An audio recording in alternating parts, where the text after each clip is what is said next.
Hi, I'm Levi, and this is Not About You. Not About You is a podcast about identity and social justice. I'm the producer and host of the show, and I wanted to make something where a white, straight, cis-gendered man, that's me, connected with folks with different lived experiences from my own about the ways parts of their identities bump up against injustices. We talked about race, gender, religion, representation, protests, politics, relationships, and more. I'm putting out 10 episodes as a first season of the show. I'll put out 5, and then a week or so later I'll put out another 5. While they'll be numbered 1 through 10, you can certainly listen to any or all of them in whatever order you choose. Each of these conversations was recorded from late August of 2016 into mid-October of 2016, before the 2016 presidential election. My hope is that this series leads to more conversation and interaction. I want folks who are hesitant or new to standing in these struggles to feel more comfortable showing up for change and asking questions. I want underrepresented voices to have new ways to be amplified and supported. I've set up a voicemail line, 612-361-9261, where you can share comments, suggestions, and personal stories of your own that may be used in future episodes of this show. If you tell me which episode you're responding to, that will help me make follow-up episodes with voicemail responses. Call 612-361-9261 with your questions, comments, or stories. And other than that, you can respond on all the social media channels. I hope you'll listen with an open mind and an open heart. I know I've made a lot of mistakes in these conversations, and I'll make more to come. And I welcome you to join me as I try to learn and grow. This is Not About You.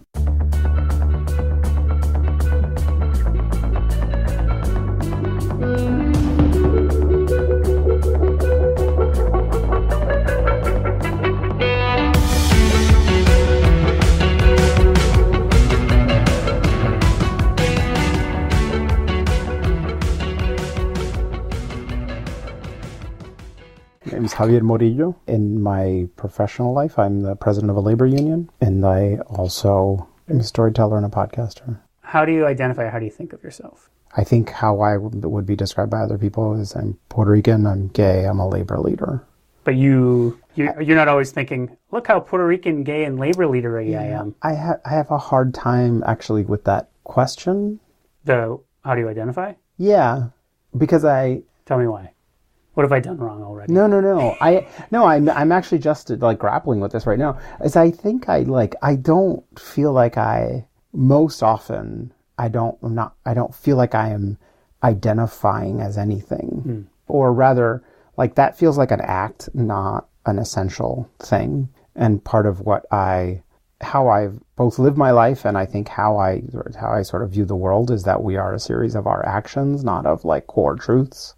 That's why I thought of it in terms of how other people would probably describe me, is because I feel very much like in any given encounters, like, wow, I'm feeling very Latino right now, or I'm feeling very gay right now, or I'm feeling like a lefty or whatever, just depending on any given context. That feels really, I think you've just clarified something. That feels really significant, because that is the question, how are you perceived? I'm not asking you how you perceive yourself. Right. I'm asking, what is thrust upon you when someone first talks to you, or hears you speak, or sees you doing a thing that matters to you? Right, exactly. And I'm often not sure.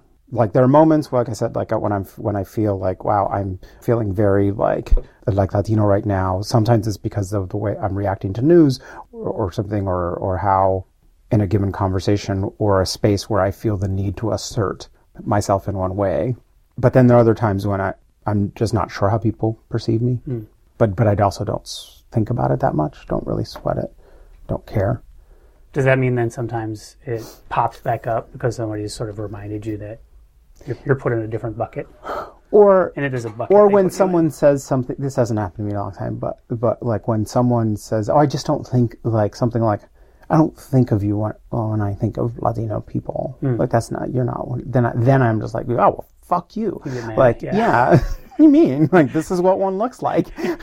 In recent years, because I've done radio and my own podcasts and things, notice, like I spent a lot of my childhood and my life trying to not sound gay. And then I remember being on, I think the first time I was on Carrie Miller's show, it's pre-recorded, and when I forgot that it was on, and I turned on the radio, and my first thought was, who's that homosexual on the radio? And then it was me. I went through this whole like sort of shame thing of thinking like, oh, I sound gay, and then thinking like, you're a grown ass man, and you are gay. What are you doing in your head that you are still trying to perform something else? Or like, what's the worst thing that could happen? Someone might assume you're gay. You know what you're going to say? Yeah, I totally. mean, it's big. It was a complete mindfuck.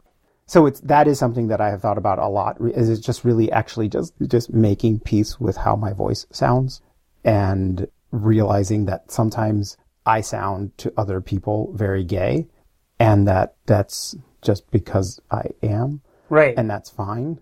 And so there's baggage around gay voice. Totally. And even oh yeah, what that means. right.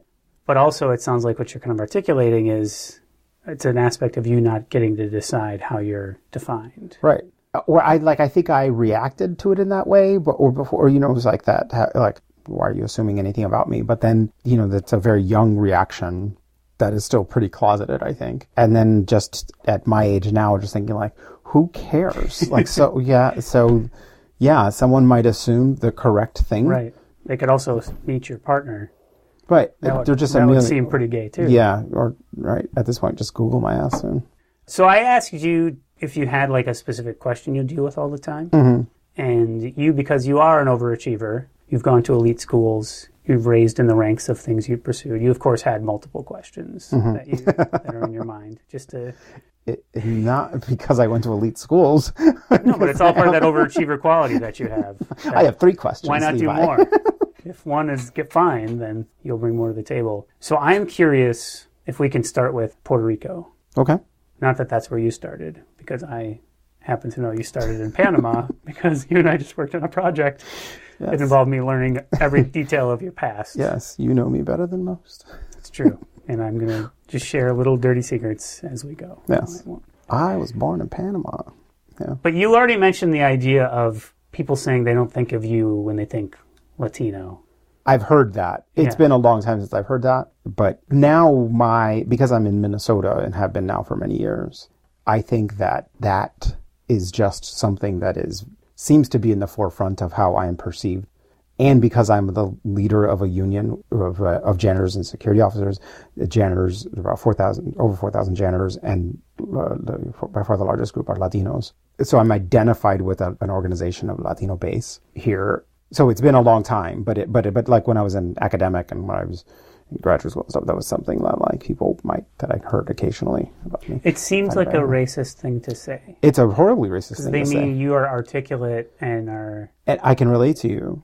Yeah. It means I can relate to you, is how it's usually in the context. It was like, well, maybe you need to get out more and see. Right. You're not scaring me right now. Right. You don't seem Latino. Right. And when I was in college, it was like just the fascination with like, you're from Puerto Rico, but why don't you have an accent? Or people really straining to it. Was like, oh, now I hear it. They wanted to find it. They wanted to find it. Yeah. Like proof? Yeah. Or...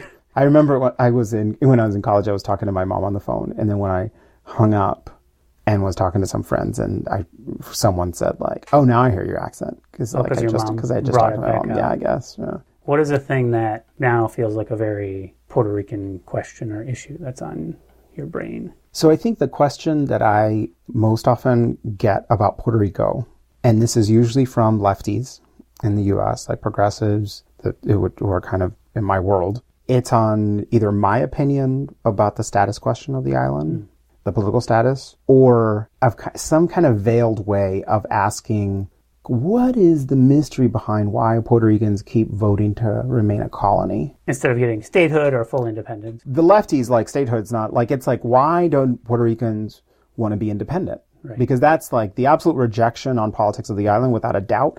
It only gets about 5% of the vote ever is independence. And the nationalist movement in Puerto Rico has only a very elitist sort of lumpen proletariat interpretation of that.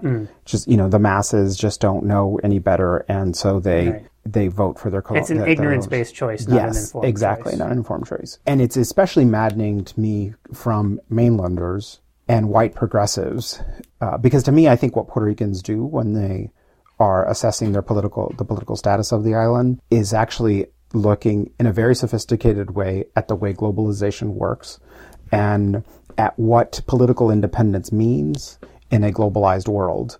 And when you look at the rest of the Caribbean, you look to your left, your right, north, south, wherever in the Caribbean, there are all of these small places of varying degrees of political status. Some are fully independent, some are kind of still sort of semi-colonies of European countries, or like Martinique and Guadeloupe are departments of France, though they are like as if it's like an equivalent of a state. So they're all variations, but we all in the Caribbean and many small places across the world, especially former colonial places, all are in some way dependent on much larger places, on global trade and such. And so when Puerto Ricans look at our immediate surroundings, whether it's Haiti, Dominican Republic, where people, literally die in the passageway to Puerto Rico, in shark-infested waters to get to Puerto Rico, Puerto Ricans just say like, look, this is not great, but what the hell does independence mean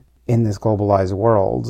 It's Haiti, the DR, and so this is, it's just really, it's fine. Right. The devil you know versus right. The devil you don't. And then at this point, too, there are generations because the U.S. has, the relationship with Puerto Rico, whatever one calls it, it's been in existence since 1898. And since the late 40s, there was a concerted effort by the U.S. government to move people to the U.S., so like to New York.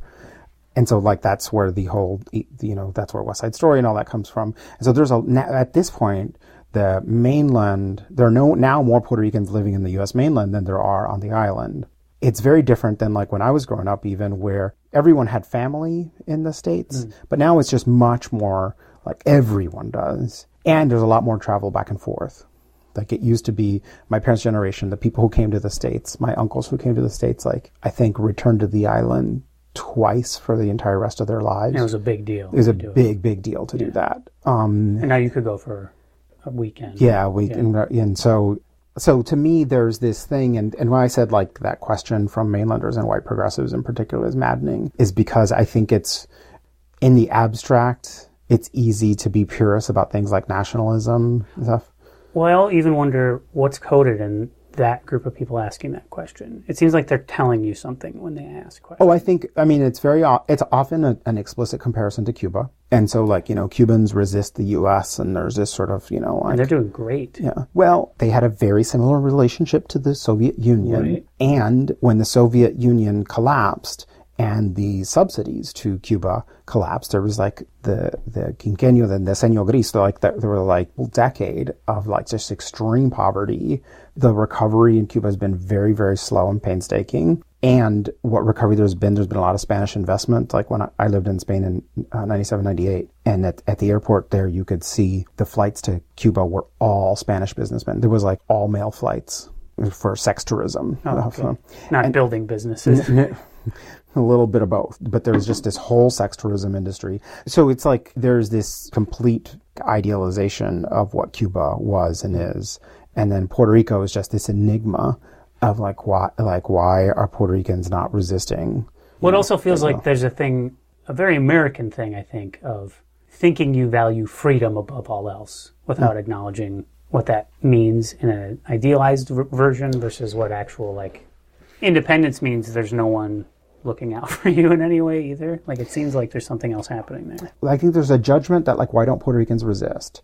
And I actually think that's just a blindness to how people resist. That when you look at Puerto Rican communities in the U.S. and the Latino aesthetic and Latina aesthetic, both fashion-wise and makeup and hair, that there's a very distinct resistance to an American kind of whiteness. There are many Latina women who others might say could pass for white, but who choose in the way that they live in their culture and everything else and early dress to look very Latina. And there are all these resistances in the kind of music and just our approach to culture and our approach to U.S. nationalism and all this they're there to be seen if you could see them. And resistance is not solely expressed as supporting political independence.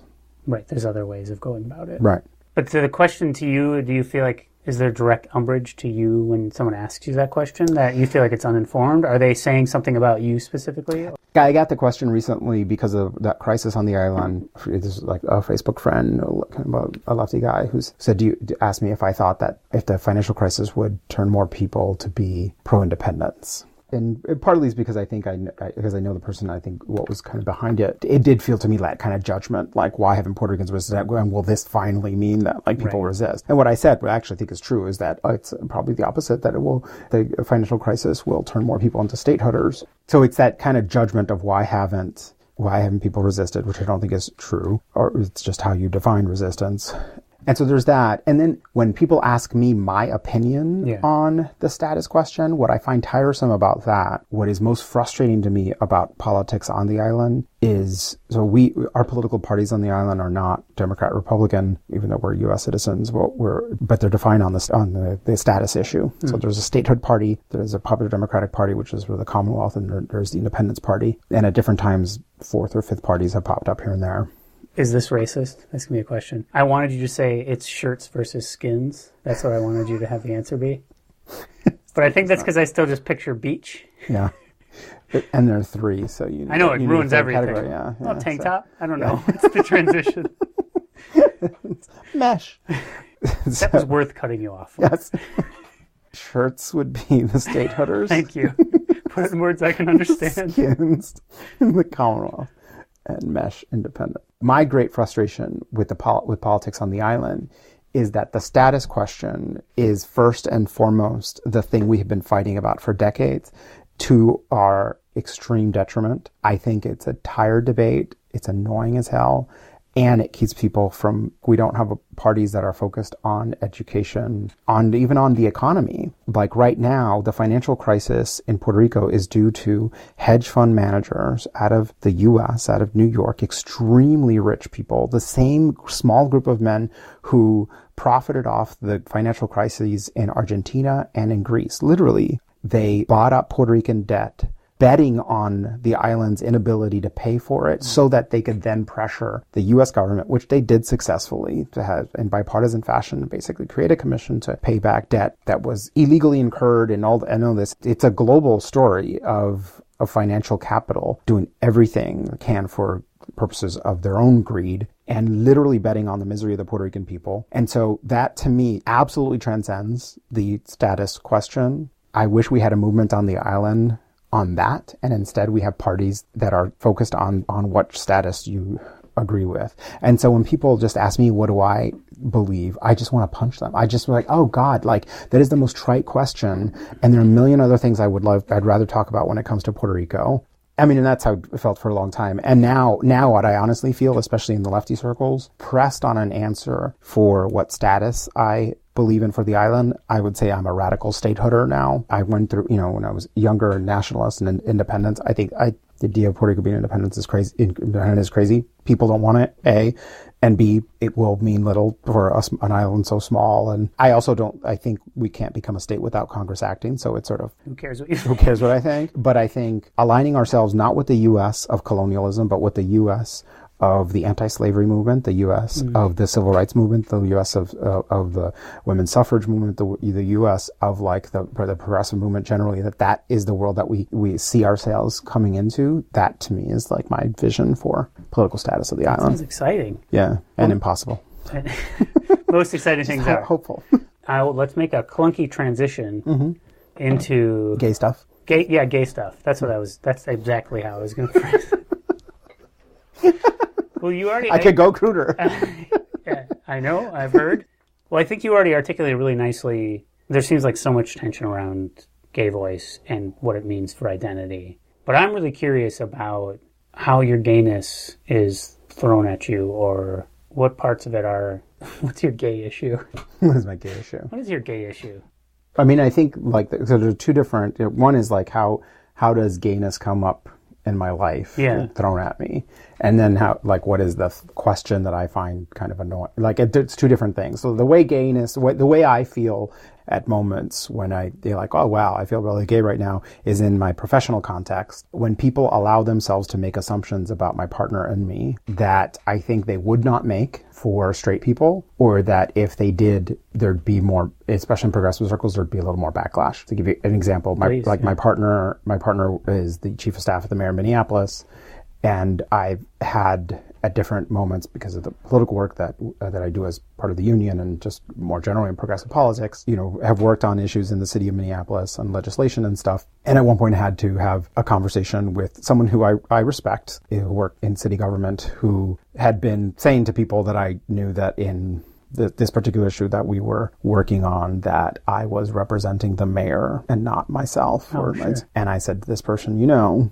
sort of listed council members, and it was like, if any of these women, if any of us were saying that they were just doing their husband's bidding, we would all be rightly appalled. And so, people just need to do me the respect of assuming that I am representing myself. And so it comes up when last fall, when there was a big scheduling ordinance debate in the city, the Republican law firm that Downtown Council and the Restaurant Association hired to fight that ordinance, suddenly all of their communication started including a lot about me and my personal life, and you and my partner, and right-wing radios would talk to me about me by name and who my partner is and all this. And I think it all made it sound a lot more sinister, right? Just like, oh, he's in a relationship with the mayor's chief of staff, and so there's sort of undue influence. And I think it sounded darker to people, because we're a gay couple. And back when Pointergate happened, that became KSTP's theory for the whole thing, was that I had masterminded it in order to help my partner and the mayor. I had masterminded this whole online backlash to KSTP. So it wasn't their racist coverage. Yeah, the only reason there was backlash because there was no story. It's because I control the internet. It was their sort of thing, and so they should know what you would actually do if you controlled the internet. It would just be memes. It'd be a lot more fun place. And the reporter put in, they're not called FOIAs in state government, but basic, FOIA requests to the city of Minneapolis, asking for all communication between the mayor's office and me during Pointergate. My partner and I fax each other, our plans for taking over the internet or something. It was it was just so bizarre. In their heads, they had this idea. Yeah, 'cause you guys send each other's memos. It's yes, modern. Exactly. My typewriter. Yeah. Dear John Stiles.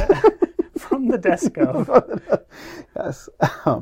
So things like that, where I think that if we were a straight married couple, it's not that the stuff wouldn't come up, but I think I think people would be more careful.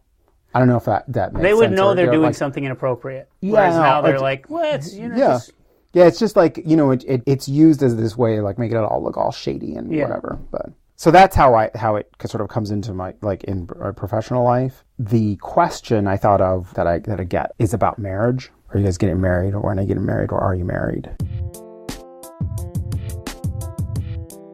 For each of these 10 episodes of Not About You, I put out requests for folks to call in with responses to questions that come up in each episode. So a few people left voicemails, and I'll be sharing some of those in the middle of some of these conversations. You have reached the Not About You voicemail line. Leave a message after the tone. Hey, Levi, Taj again.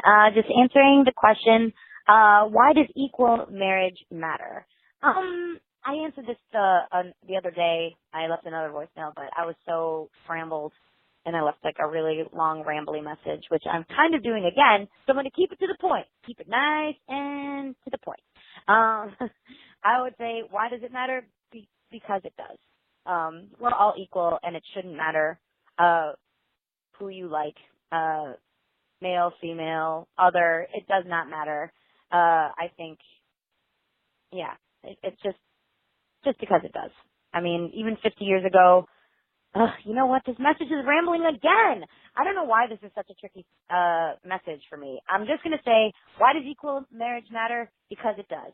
Period. End of story. Sorry I'm so rambly. I don't feel like it needs a further explanation, and that's why I'm struggling. Because duh. Because duh. The end. Bye. Hey, this is Kevin Gilbertson, and in response to when I am going to get married, my mom has also been asking me that question. Actually, the real feeling when it became legal for me to get married was not if I would get married, but the mere fact that I could. Hey, Levi, it's Taj. I just left you a voicemail answering this question, but it was kind of all over the place, but I've, regrouped my thoughts, and I would like to try that again. The question is, why does equal marriage matter? I'll stick with what I started with, which was because, we're all people that deserve to have the same rights as everyone else, regardless of our gender and who we are interested in. It shouldn't matter. It honest to goodness seems silly to me that it's even a question. I know maybe that's terrible, but it does. But it's important because, again, we live in a society now that one would hope that we can see that it doesn't matter who you love. Love is love is love is love. As it is said so many times, I hear from everyone, but I'm in my circle of people. Love is love is love. So yeah, it matters because it just does. It's a hard, I guess I've never had to try to explain it before. It just seems silly to try to explain why equal marriage matters, because we're all people and we all matter, so it doesn't matter who we love. So yeah. That's all I got. Okay, bye. Now let's get back to the conversation.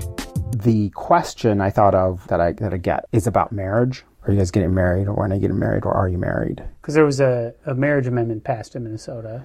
No, so we defeated a ban on same-sex marriage in 2012.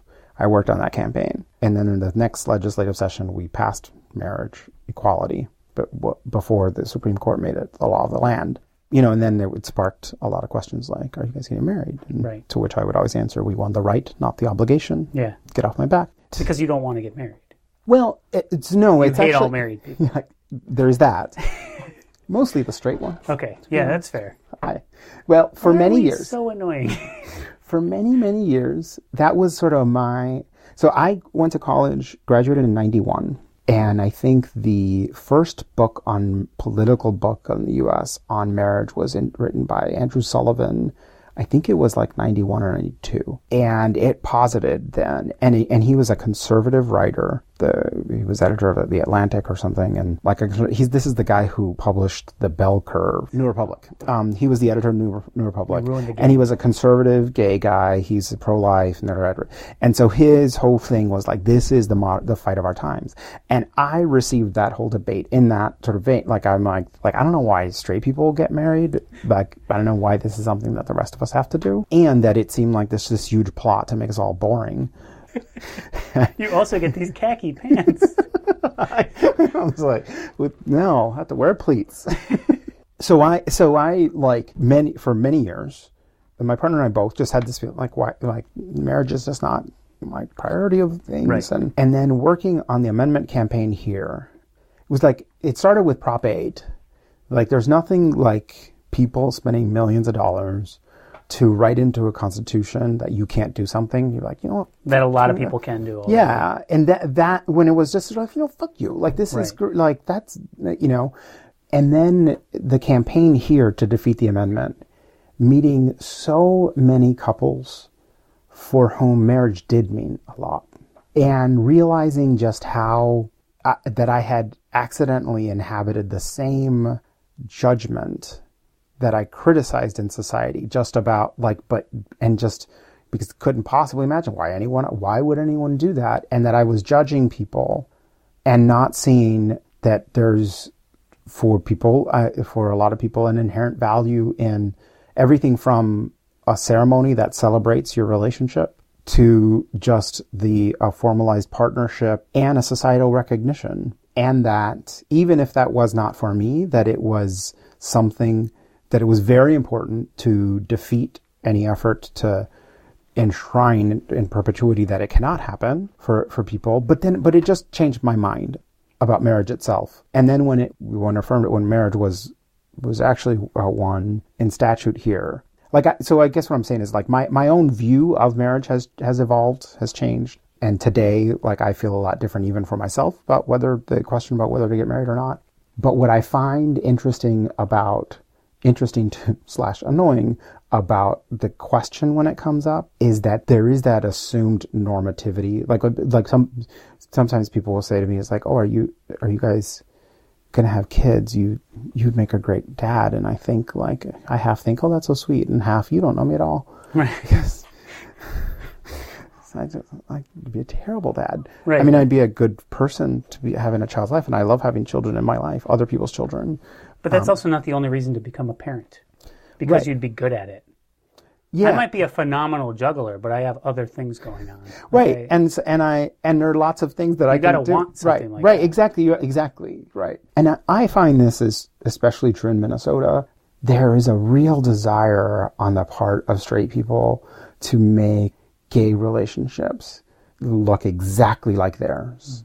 Right. So that's, I think, would feel like kind of what's behind the question. And I also think that part of what we did in the fight for marriage was that we didn't talk about the multiplicity of ways in which people define their marriages, which all people define their marriages. And so there's this kind of one assumed way in which a relationship works. And that I find I find it sad for straight people. I feel like straight people like put themselves into cages that they don't need to be in terms of how they define their own lives and their own relationships. Well, let me ask you this weird question.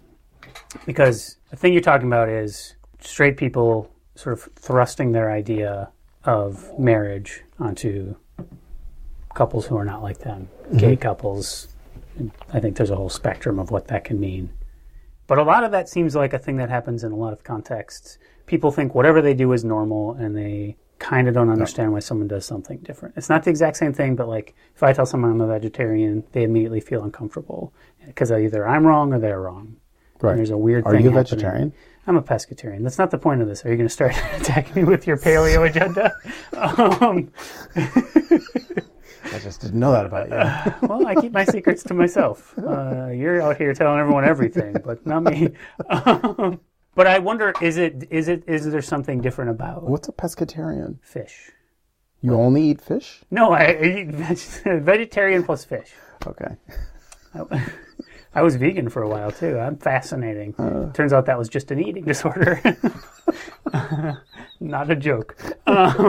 Is there something different about the way straight married couples are about marriage that's different than the way people are about this is my normal, and why isn't it normal to you? Do you feel like it's a different thing? And I'm going to do another like part B, because I know you have strong answers, and this one I actually think is more exciting to me.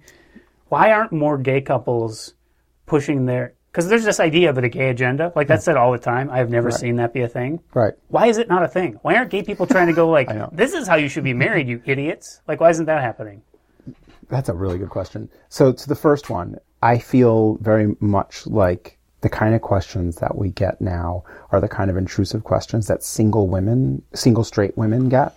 I feel like single straight women actually on these questions of relationship have it the hardest. Oh, it sucks. It's people are horrible. Right. And why are you a failure? Is what all of them say the mean. most intrusive things. Yeah. Like there's never an assumption that might be how someone wants to live. Right. Because that implies some sort of agency over one's own right. life. No, it's just sort of like, so you've never been married? That question is just so rude, and people say things like that to single straight women all the time. And I have killed a man. That should be the answer to that question always. In my adult life, my closest friends have most often been single straight women. Now you're just a gay stereotype, but go on. They've since married. Of course. Like society told them to.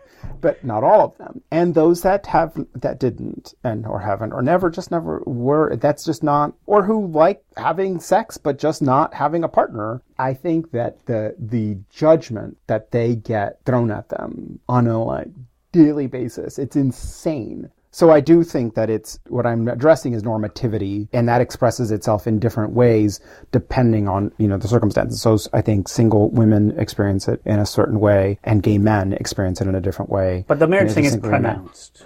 the marriage thing is pronounced, and it's also like it's still pretty novel societally. Or, you know, my brother, who when I first came out to him was, you know, just not that comfortable with it. Yeah. He, when I last saw him in Philadelphia, he came to visit, and he was like, "So when are you guys getting married?" And just like really pressured, like asking very probing questions.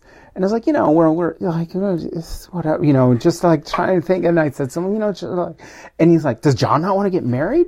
And like, then all of a sudden it was like, I felt like he was going to like call John Stiles and just be like, "Hey, why don't you marry my brother?" Because that's what he's saying. You can't get him to marry you. Yeah.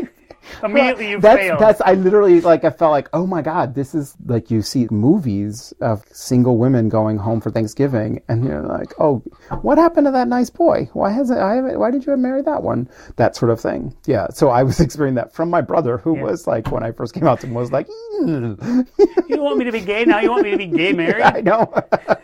That's complicated. Yes. Enjoy that. Yeah, it's quite fun. Fun. Well, I want to try and get to it, even though you're so ambitious. But you mentioned there's sort of a third area that you have an issue that you sort of you're dealt with, is handed to you a lot, I think, in the sort of labor space. Yeah, the most annoying labor question I get is like a dinner party context or a cocktail party and a business Democrat. And it's always a business Democrat. Sometimes Republicans, but mostly like business Democrats will say, you know, do unions really have a role these days? And I'm just like, I just introduced myself to you as the president of a labor union. You should say no. So, like, I really... Actually, I'm glad you asked. I never thought of it. I have no idea why I get a paycheck. Phone call. Oh, my God. Like, where do you think that's coming from? It's the thing... I don't know. I mean, is there no middle class anymore?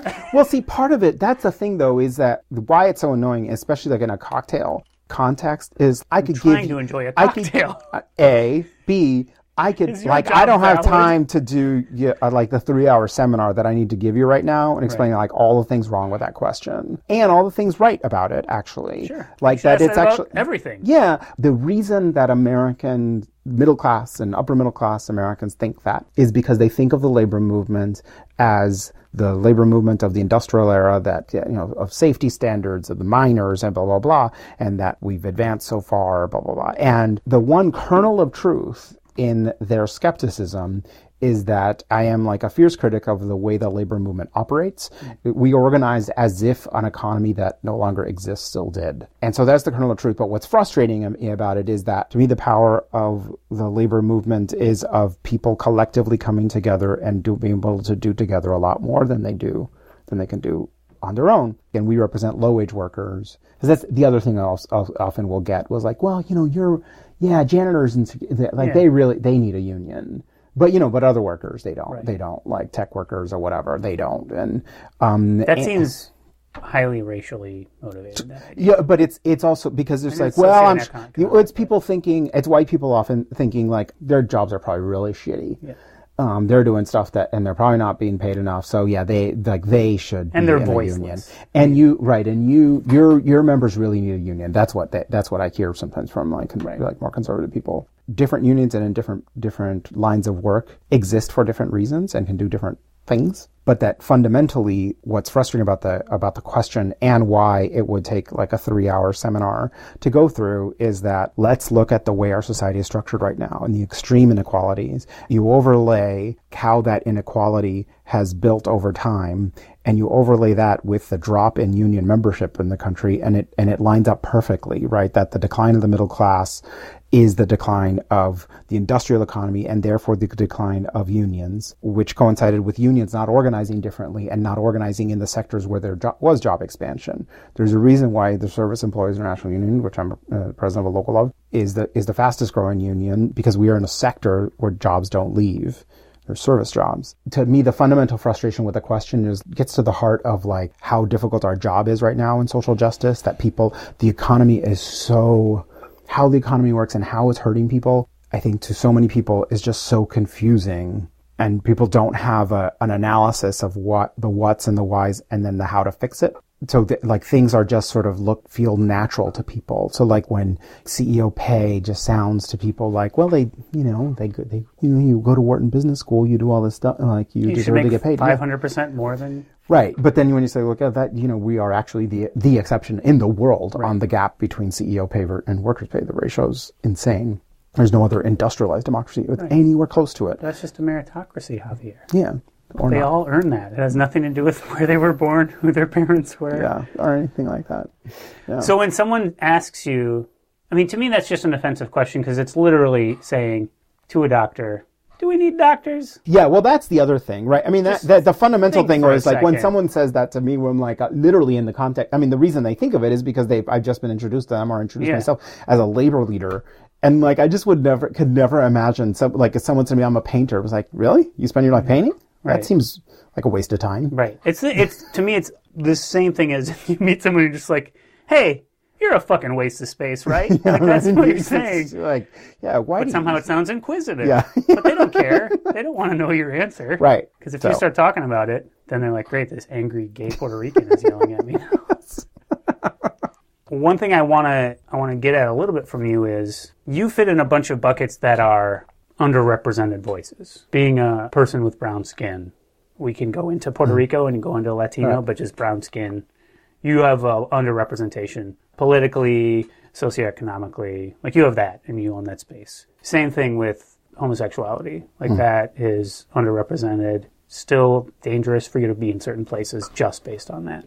The labor union thing, I don't know what that, I mean, it definitely is viewed by a lot of people as like an outdated thing. So like you have all these things that you were born into, you've worked your way into, it's part of sort of the fabric of your life. But I am curious how you think of the ways that you have privilege or advantages in the world where you live and work. But I mean, I could answer that two different ways. One, I have privilege and I went to a very elite university and went to Yale University. I went as a financial aid kid and all this, but I have a degree. And there are, I know that there are things in my life that have happened subsequently, or people just like in a resume see that and like, oh, you must be smart. Right.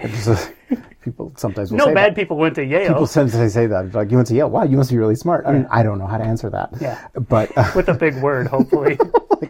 Indubitably. Yeah. But on this question of privilege, you and I met because I had this one person storytelling show in the Fringe. Mm-hmm. And I tell this story about how when I was in kindergarten, my teacher called in my mother for a parent-teacher conference to tell her that her son was willful and disobedient and did not know how to pronounce his own name. And my teacher told my mother that, like, I call him, I say Javier, he ignores me. And I remember that day, just that, like, my mother and we laughed all the way home. And I just remember the entire rest of the school year just looking at my teacher, Ms. Robinson, and thinking, like, I know more than she does. And you were 5, right? Yes, I was 5, like other kindergartners. Yeah. And I assume she was a grown-up lady. She was a grown-up just to paint a picture. She's not a 7-year-old.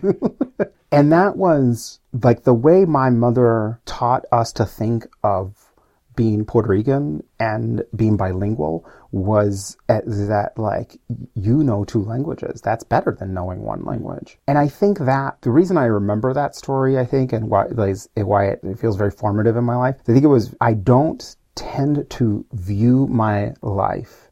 Like when I said earlier, like there are moments when I feel like, wow, I feel really gay right now. Often that's jarring because I don't tend to go through life thinking that people are reacting to me either in a racist way or in a homophobic way or in a way because I'm Puerto Rican or because I like, that's just not how I generally view the world. And so when I am smacked with it, it's always a little jarring. I think I grew up with this weird sense of almost like my double consciousness is almost one of superiority, of just like sort of, I was like, I know more than you. What's wrong with you? And what I take from that lesson of my own life is that, like, I think today there's a lot of really important conversations that young people are forging with regards to how we live in the world and how we identify and self-identify.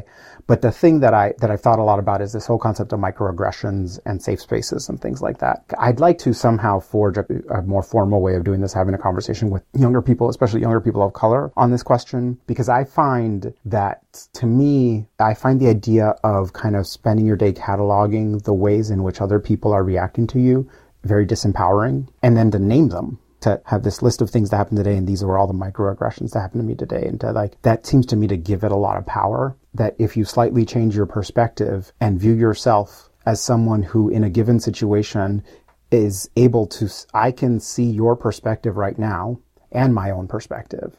I see myself, and I'm also seen in what you just said to me, how you are seeing me. That gives me an advantage in that conversation. That doesn't put me at a disadvantage. That doesn't make me your victim. That makes me someone who is seen more in this moment than you are seen. That is, to me, it's sort of moving the lens slightly in one direction to what I think is more empowering. And so to me, part of what you get at with your question about where do I have privilege is that I have, in my political work and my professional work, have built a lot of institutional power, a lot of personal power, political power in Minnesota. And I think often people of color and people who grow up in oppression and feeling oppressed are scared to do that, or don't think that that is the thing that they're supposed to do, or even reject the very concept. And I think that the reason we fight in social justice movements, I think, is to build power. It's not, there's a certain comfort that I think some people can take in being the victim. If I don't risk it to actually gain the power, because once you gain power, others will hold you accountable. And they should hold you accountable, and you should want them to hold you accountable. But you have to get there, right? So to me, this question of like the privilege that I have, a lot of it is privilege of power that I have sought to build, that I am unapologetic about building, because people don't assume that when a white kid goes to college or builds a career for themselves, they are expected, like building power is just something that you're expected to do. Mm-hmm. And so there's no reason to be apologetic about it. This is why we do this, to do good in the world. And so the privilege that I have is something that I've fought hard to create. And I think that that's something we all should try to do. I like that. It's awareness of your power. Yeah. The thing you highlighted, you just made me think of something, and I want to see if you think this is accurate at all, is that there's a bunch of white dudes right now who are freaked out about the changing landscape of the world. I think it's behind like the all lives matter kind of nonsense, a lot of the misogyny that's become louder and more aggressive. Mm-hmm, mm-hmm. And some of it is like, oh, there's a woman almost president, and there was a black guy who was like all these things that seem big. And it seems like a lot of resistance to acknowledging the power that white men hold. Right. And do you think it's because then they'll have to be accountable for all this shitty stuff? The way you articulate it so well makes me think that is part of what's happening, is like, if I admit I have an advantage, then that means everything I do, I'm doing in a way where I need to be more aware of the impact I'm having on other people. I wanted to make it about white people. Yeah. Because you were talking... Yes. How can you apply those wonderful lessons you talked about? I think I might have just done that. I'm talking about brown people too long. I think there are different levels of what's going on, even within white anxiety, right? I think it's different for working class white folks who want to build pipelines, for example, because like that's the line of work that they know. And then there's the anxiety of the people like the alt-right people, and like the people in like Trump's campaign who are like white guys with a lot of money and power and something like, what are you so scared of? You're fine. Like, relax. Yeah. Like, I think those are very different phenomena, actually. But I think that the second group exploits the fears of the first group. I don't know, I guess I'd have to think more on kind of what are the analogy between like what I was saying in terms of like acknowledging accountability, because I actually think of what's going on with poor white folks is a frustration with society not seeing their own struggles. And I think that's real. Like after 2012 election, someone had this map of like the counties in the U.S. that voted more heavily for McCain and Romney than they had for Bush. Mm. And it was the Appalachians and places in Texas and other parts of Southwest. Like historically white poverty spots. But Appalachian particularly, and places where Appalachians had moved to. And the theory that I read, it was fascinating. And as a result of this, I started reading all this stuff and started listening to a lot of like mining music, like that old school, like labor solidarity stuff. I love that music. And that the resentments that people had from the 60s forward of affirmative action and of when we turned from being the New Deal society was very, that was like FDR had a class analysis. Like we were afraid to call it that and they were anti-communist and all that. But that was a class analysis.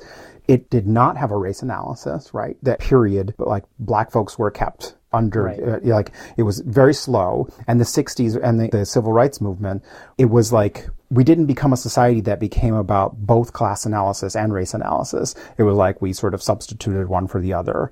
And so you have all these poor white folks who are saying like suddenly the way we view oppression is solely through the color of the skin, not through the mining boss and versus it discounts a certain struggle. Right. So there are different kinds of power. So you're saying there's more nuance? There's more nuance to you white people. Brush yes, yeah. I would encourage you to explore your heritage. Where should people go to connect with you or see your work? Where would you send people online? Twitter at Javier Morillo, JAVIMORILLO. My blog, which I write occasional essays on the blog. It's called thugandpastels.com. And you may or may not, I did not. And then I have a podcast called Wrong About Everything. That is a weekly podcast, 2 progressives, 2 conservatives. We talk about Minnesota and national politics. And been doing that almost 2 years now. And it's entertaining. It's the whole point is to get 4 people who disagree about things, but to not be disagreeable, and respect each other. We respect each other, but we also the whole point is to be funny, to be fun and relaxed and funny. Well, Javier, thank you for taking the time to talk to me. It was way fun. That's my conversation with Javier. I really hope you guys got something out of it and were able to connect with some things. I want to say thanks to Javier for giving me his time and being so open about all of these things.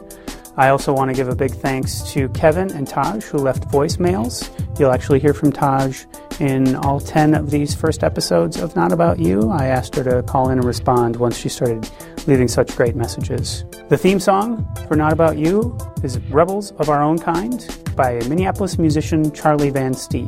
If you'd like to leave a comment, share a story, or some feedback, you can always call the voicemail 612-361-9261. And if you do respond to this episode, let me know. I would like to put together a follow-up episode of voicemail responses if I get enough responses specifically to my conversation with Javier. That's 612-361-9261. You can also interact on Twitter. The hashtag is NAYPOD. Not About You is a Twitter handle, and I am also at That Levi on Twitter. And if you want to help more people know about the show, which I would really appreciate, reviews on iTunes are the best way to do that. If we get enough reviews on iTunes, it will get featured and more people will hear about it, people will give it a chance, and I can be a part of fostering more of these conversations. I am really excited to keep moving. I am excited to find new people to talk to and get into uncomfortable spaces with, and I hope you will keep listening. This has been Not About You.